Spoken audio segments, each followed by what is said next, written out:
Good evening, everyone, and thank you, Riza and Justice 88, for inviting me to address this event to mark the 31st anniversary of the mass murder of political prisoners in Iran.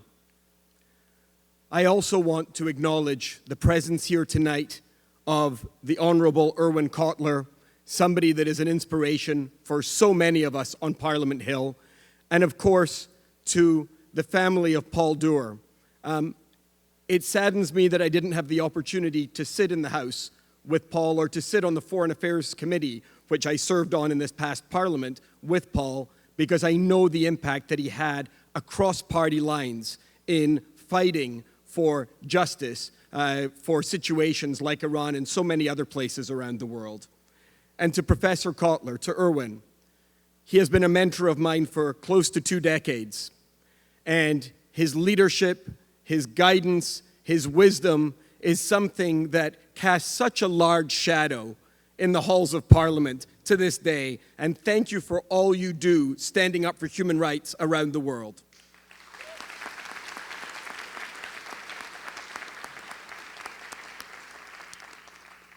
It is essential that we remember the suffering and human rights violations that the Iranian people have faced under 4 decades of the Ayatollah's regime. In particular, the thousands of political prisoners the regime has arrested, tortured, and murdered. It is clear that the regime is a bad actor domestically and internationally.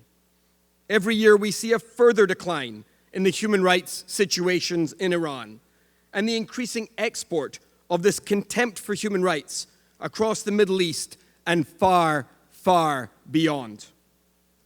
But we must always remember that it is the Iranian people who are the regime's primary victims. This is a regime that sees the widespread and arbitrary use of torture and executions as a feature of its so-called justice system.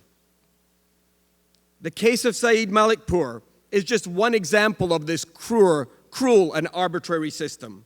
He was arrested over 10 years ago, held in the notorious Evin prison, and sentenced to death. We are incredibly thankful that he is now free, but not by any measure of mercy or justice from the Iranian regime. And I want to acknowledge again, as has already been said, the efforts of Irwin Cotler in achieving this outcome.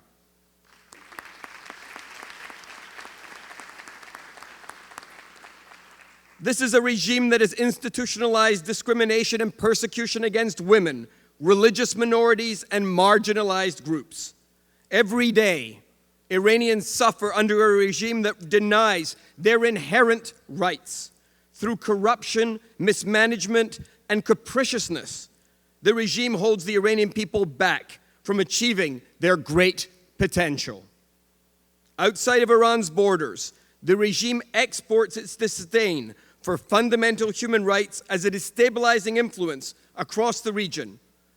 Through the Iranian proxy and terror groups Hamas and Hezbollah, through the regime's continued threat against the State of Israel, and through its wholesale support and export of terror. Last year, Parliament voted to condemn the Iranian regime for its sponsorship of terrorism around the world, and to stand with the people of Iran and recognize that they, like all people, deserve the same fundamental rights and freedoms that we are so lucky to enjoy in Canada. This was an important affirmation of Canada's ongoing support for the Iranian people, and our actions over the past 3 years in holding the regime to account is well documented.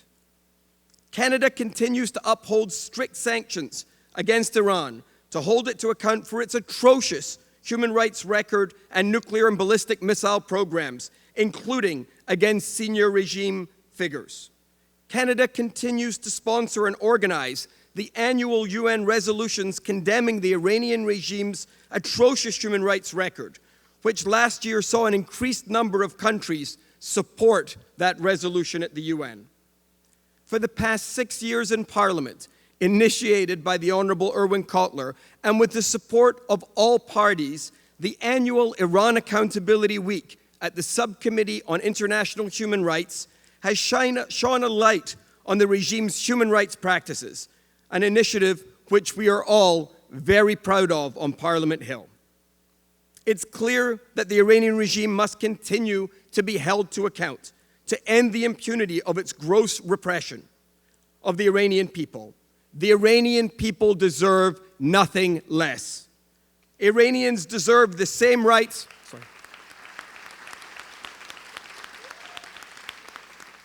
Iranians deserve the same rights that we have and deserve to be able to elect the government they want, free from interference from the Ayatollahs.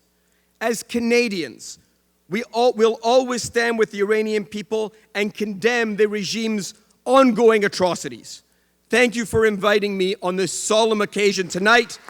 We have not forgotten the Iranian people's dream of freedom and democracy, and we will always stand with and support them. Thank you.